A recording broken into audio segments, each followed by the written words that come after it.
post one video about how dark spiritual entities access us through proposals, and then I'm dealing with that all evening. So I've pulled over and I'm going to explain to you what proposals I'm receiving, and then maybe then you can dialogue within yourself how that's happening and playing out for you. So in real time, while I'm in the car, I'm thinking as I'm driving, this proposal comes to me, and it's not like an entity is sitting on my shoulder like a devil or something and whispering these thoughts to me. This is something that sounds like my inner voice. It sounds like it's something that I've come up with like my thought. That's why it's so easier to believe it. This is how the proposal goes. My friendships and my relationships here in Australia are not as deep as my friendships and relationships in America.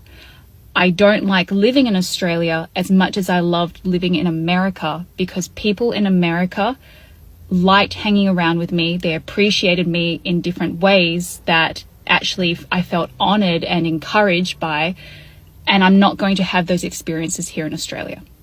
That's what the proposal is. Now, so you can see how that comes to me in my own inner voice, and it just pops into my head randomly as I'm driving. Now, again, that dance starts where I start to then go back through my memory. The last few weeks, how many friends have I spoken to? How many people have I caught up with? Courtney, how many people like you here in Australia? How many people appreciate you like they did in America?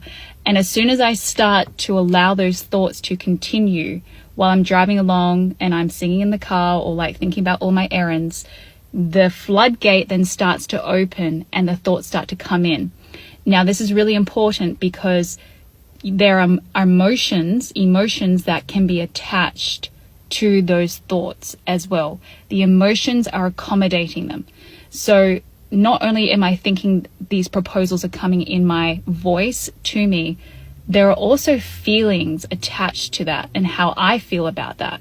So I've caught this proposal right here, right now, before I start feeling sad and reminiscing about all my friends and my time in America and why I should go back, and building up a case to my husband why we should forget about Australia and move back and all this. I've caught it right here. And this is the important part, if you're listening as well, to catch it in its proposal stage.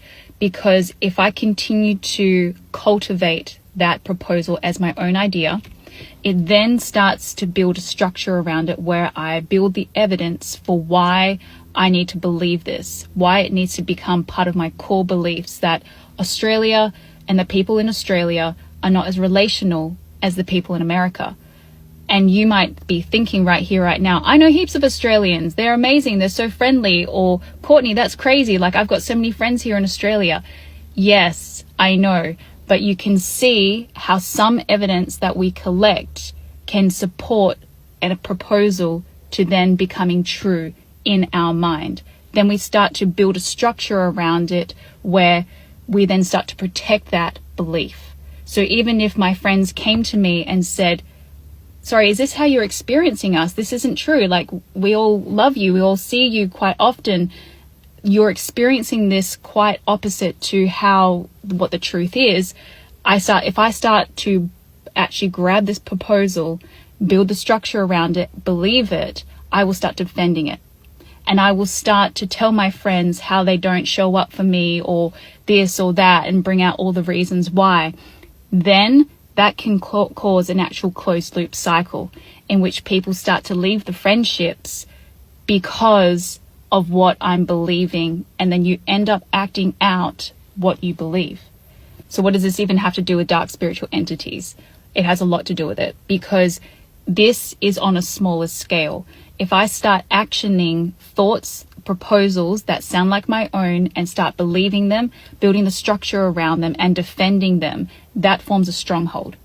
And then when strongholds are formed in people's minds, within their soul, they will then become defensive, and it's hard to break through the stronghold to help them, allow them to see who they are and the brilliance that they are and how they belong in the community and how they're contributing to the community.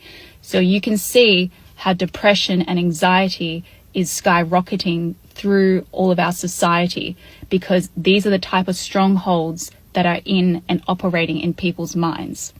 And depression is the English word we give for a frequency, for an entity that is operating on that frequency. And as soon as my frequency drops because I'm sad, I'm getting upset, I start believing and protecting that belief that I don't belong here in Australia, that my frequency starts to match that of a depression. And that's how it opens up access for that spiritual entity to now have access to me, because that agreement has been formed.